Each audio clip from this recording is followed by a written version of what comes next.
Dumazier, dans son article intitulé « Nous devons préparer l'avenir », revient sur son concept de développement culturel. Il situait d'emblée l'axe de sa recherche pour une planification réussie, en prenant pour horizon prospectif l'année 1985, pour orienter les travaux du cinquième plan de 66 à 70.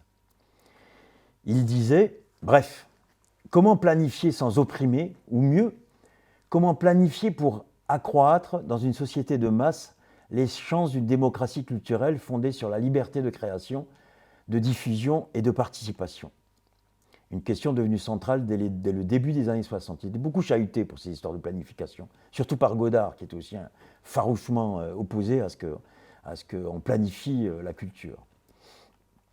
Et donc cette chose-là de planification de la culture avait démarré déjà dans des discussions au début des années 60, dans les discussions en Assemblée générale APEC. Le souci de sa génération était de s'émanciper, des générations qui avaient fondé PEC, était de s'émanciper des idéaux pour lesquels ils avaient combattu dans leur jeunesse, pendant les années du Front populaire et celles qui avaient suivi avec la résistance. Ils savaient que l'écueil dont il fallait se préserver était, c'est eux qui parlent, d'entrer dans l'avenir à reculons, au lieu de réfléchir aux conditions nouvelles d'incarnation de leur idéal. Dumazier et ses camarades souhaitaient la création d'un quatrième pouvoir, indépendant du législatif et de l'exécutif comme l'était le pouvoir judiciaire. La constitution d'un véritable pouvoir culturel au sein d'un Conseil national de développement culturel réunissant des professionnels et des militants de toutes les sensibilités idéologiques ou politiques, ça c'était leur projet. Ce comité national de développement culturel serait chargé d'éclaircir et d'accompagner les décideurs d'une politique culturelle sur le long terme à l'image du Conseil économique et social. Du reste, cela avait déjà été formalisé dans une brochure éditée par PEC en 1961 qui s'appelait « Planification de l'éducation populaire ». Et dans les conclusions de « Vers une civilisation du loisir », cet ouvrage qui devient, donc, de Dumazier, qui devient un best-seller de ses livres, qui a été publié en 1962 et qui sera traduit en 12 langues et atteindra une diffusion autour de 80 à 100 000 exemplaires. L'autre lieu de reconnaissance, c'est au niveau international. Voilà, oui, j'en ai peu parlé de ça. J'en ai peu parlé parce que je regardais Peuple et Culture.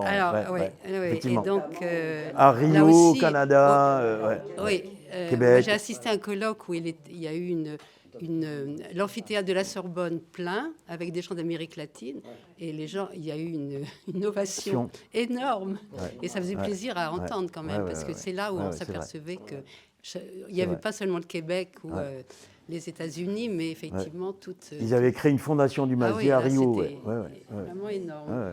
La présentation de ta thèse, il y a une de tes profs, je ne me souviens plus de son nom, c'est celle avec qui on a eu un échange, qui a dit à la fin, mais Dumazier était beaucoup plus connu sur le continent américain qu'ici, entre autres à cause du structuralisme, entre autres, mais elle disait également que son apport en tant que pédagogue pour adultes était beaucoup plus important que son apport en sociologie. Cette même année 64, Pierre Bourdieu était âgé, lui, de 34 ans et agrégé de philosophie.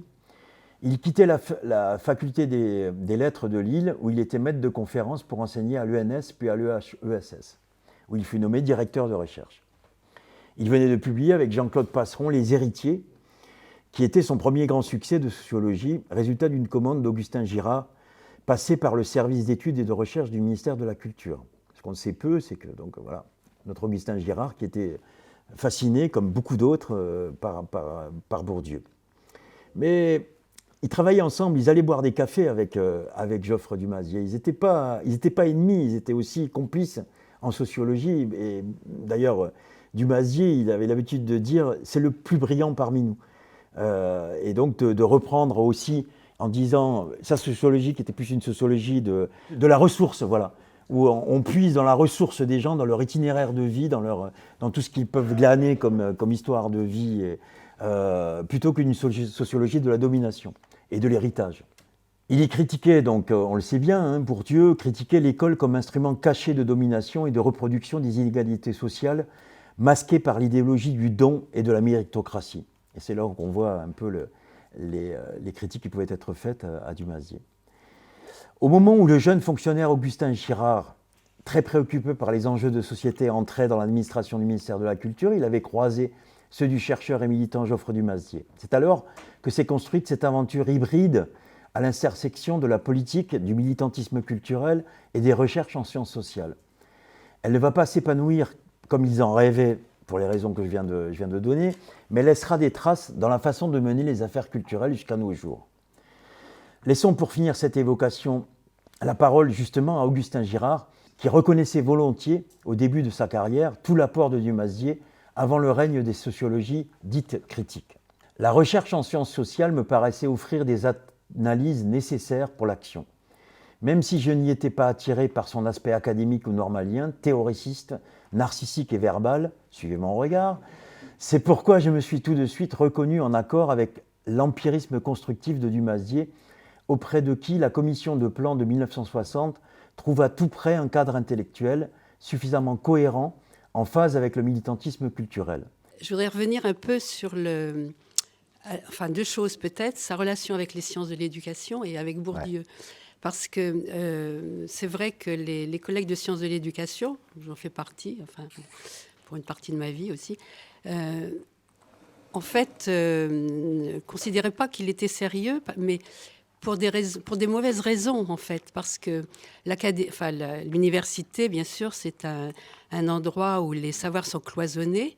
Donc, il y a une sociologie, mais c'est une sociologie de l'école. Et donc, c'est pas celle de la formation continue. Bon, il y en a une autre. Bon.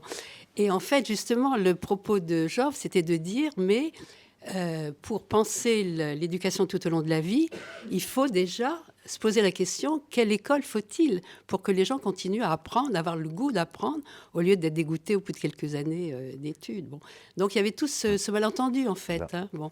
Et alors, quand on le fréquentait, c'est vrai qu'il avait énormément de propos un peu négatifs contre Bourdieu, mais on sentait bien en même temps que c'était deux ennemis intimes, quoi. C'est ça. Il ne faisait pas la même sociologie, parce que Bourdieu, c'est quand même très structuraliste. C'est vraiment les grands chiffres et effectivement la domination sociale. Bon. Un autre moment qui montre qu'en fait, il s'estimait énormément, c'est que quand Dumazier a fait son colloque sur Condorcet, Bourdieu était venu. Et il a eu des propos très chargés d'estime pour Dumas. Donc on voyait bien quand même que, bon, au niveau de la pensée, quand même, il se reconnaissait, quoi. Parmi les penseurs de l'époque et les sociologues notamment, il avait été plutôt décrié et pas vraiment reconnu. On ne lui avait pas laissé la place qu'il aurait peut-être pu avoir.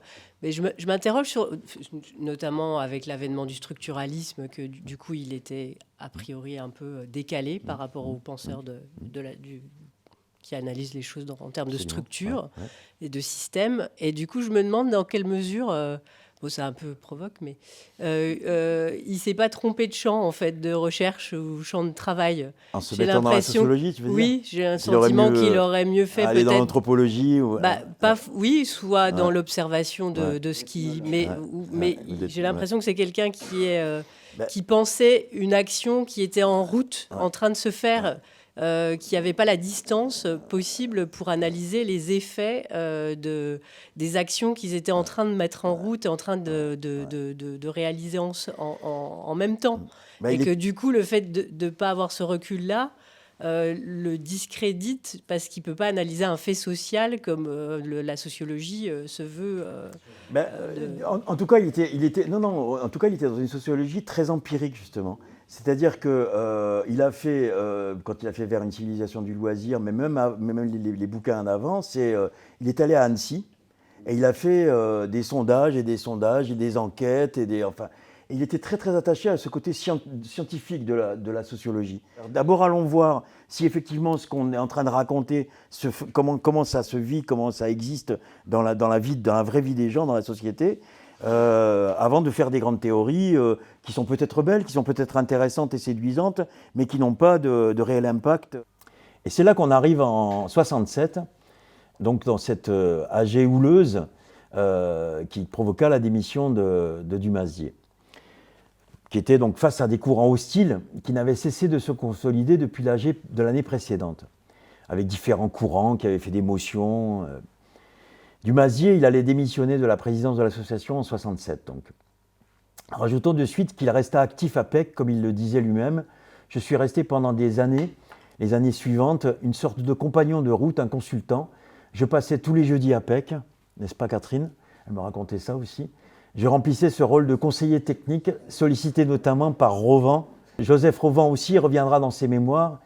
Il situait la cause de ces troubles à l'Assemblée générale de la mauvaise rédaction des statuts de Pec, en fait, à laquelle il proposa des modifications qui furent adoptées.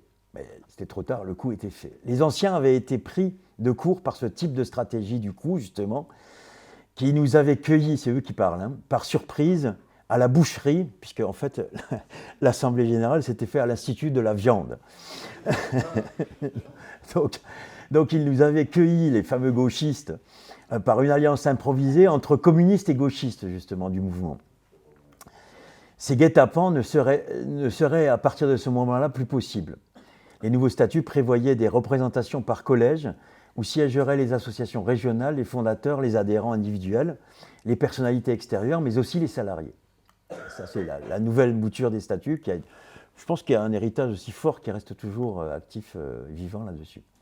Donc une vie plus démocratique pouvait s'installer, rendant le coup d'État à l'intérieur de Pec bien plus difficile.